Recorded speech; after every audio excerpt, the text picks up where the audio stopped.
Welcome, friends. Discussing limitations and applications this time.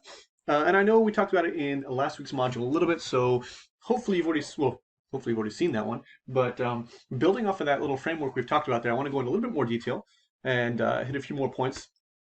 Let's start with limitations because we'll go in order. So limitations should be like the third subsection of your chapter 5 as indicated on the slide.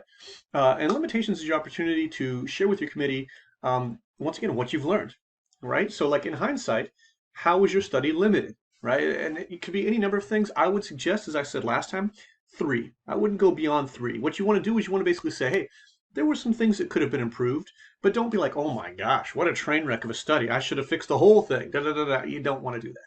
Don't want to do that, right? So you want to acknowledge some flaws in it, but not go nuts with saying, yeah, it was a terrible study and may God have mercy on my soul, right? So limitations, let's go with the rule of 3. To begin with, let me give you some that your committee does not want to hear. 1, larger sample size, right? Your committee does not want to hear that. Like I said in the last one, sample size is like money. You could always have more. It could always be a larger sample. It could always be a more representative sample, right? Forget about the sample thing. Okay, to me as a committee member, when I see someone acknowledging, oh, my sample was too small, that's their way of saying, I can't think of any other good limitations, which means I don't really know enough about my research or research in general to identify where there are flaws. All right, not good. We don't want that. Okay, we also don't want to hear as a committee member, we don't want to hear, oh, well, if I had more time, time was a limitation. Are you kidding me? In an existential sense, time is the largest limitation of existence, right? We only have so much time, all of us, right? So I won't get too philosophical, I'm sorry. But to put that as a limitation, come on, come on. No, no, no, no, no, no. We don't want to hear either one of those, right? The third thing that we typically don't want to hear is that there wasn't enough existing research on the topic.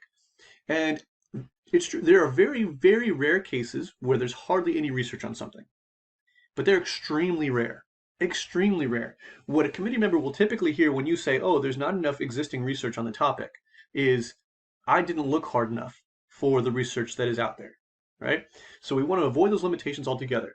What we're looking for are things that you could have learned through this process that would have made the research better. So you could talk about, well, I might have used this other instrument as well. So I used instrument A and instrument B, but instrument C would have really helped me gather this component as well.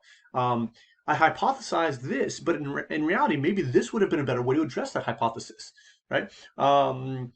I used an online questionnaire, but perhaps a face-to-face questionnaire would have worked better. Or I used a focus group. In reality, it should have been interviews.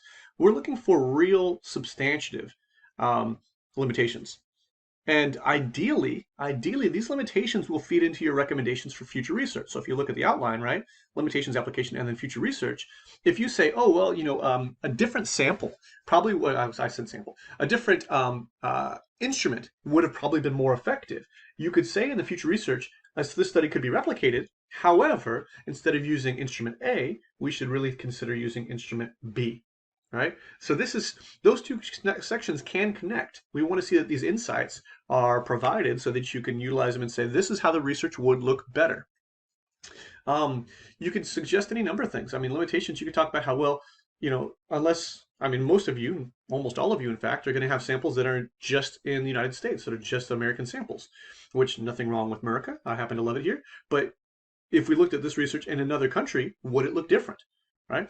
You probably are only sampling people from Houston or Texas, right? In this case, would it look different if you did the same research in Los Angeles, California, or Chicago, Illinois, or wherever, right? These are all limitations. So really what we want to see is that you have learned something and that you have been able to reflect. Ooh, if I was taking notes, I would underline that you are reflecting on the process in a way that has given you insights about how it might have been improved. That's what you want to do. That's what you want to do. Limitations, I think a lot of students are very squeamish about writing the limitations because they're like, I don't want to say I did something wrong. You're not. You're not saying you did something wrong. You're saying, given the opportunity to do it again, this is how I would make it better. And that's what we want to hear because it's about growth. It's about, I mean, if you look at, really the definition of intelligence, it's learning from experiences and adapting your behavior in a way from those learned experiences. Have you gotten smarter? How would you adapt?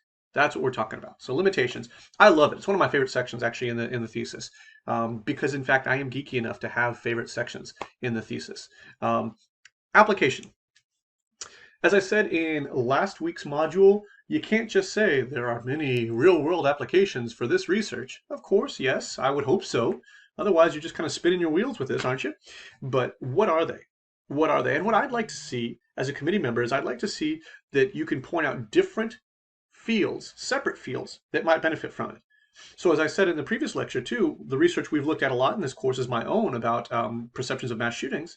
And to me, that research is helpful in legislation, could be helpful in the judicial system, could be helpful in the education system with trying to identify and prevent these mass shooting events, right? There's any number of applications where this research could go and be useful. Even parents who are concerned about their kids, they might be more informed about what are the signs, what are the predictors of these different of these mass shootings and what precipitate these in some cases. So I feel like I could really easily defend the different applications, right? Don't just say, oh, this has an application for education. Tell us more. Tell us more. What you really want to avoid, and you're probably hearing me say this already, you probably think I'm repeating myself like crazy, but you want the committee to know that you are well informed about anything that you have written. Right? So if you say, oh, there's many real-world applications, including education, that's not convincing. That's not convincing. How do we know that you know what you're talking about? Tell us. Tell us. And if you say education, I think you're assuming that we're going to be like, oh, of course, yeah, that's how you could use it. Maybe we don't know. Maybe we don't know. Remember the metaphor, the kindergartners walking through the museum and you're the teacher at the front of the line. Point at what we're supposed to see and tell us about it. Be like, oh, look at that dinosaur there. That's a T-Rex. It, in fact, was probably covered with feathers. And all the little kids, oh, feathers, really? How cool, right? This is what you want. This is what you want. You don't just want to say, oh, that's a big dinosaur. And, right? So metaphorically, you see what I'm saying? We really want to look at the application of this. Oh, and do me a favor, make sure the application, when you discuss the application in the context of other fields besides psychology. I mean, you can talk about, oh, this could lead to new therapeutic techniques for people that suffer from PTSD or whatever, right? And I don't say, I'm sorry, not whatever is in dismissive of PTSD, but in addition, right? So let me be clear, I'm not trying to minimize PTSD, but kind of expand it beyond psychology. Obviously, a thesis in psychology should be relevant to the field of psychology, right? But how do you expand it out to other fields? Non-psychologists, right? How do you make people who are not psychologists and not big research geeks interested in what you've just talked about, right? How does it have any value to them? Right? And once again, like I said, the so what question. Who cares?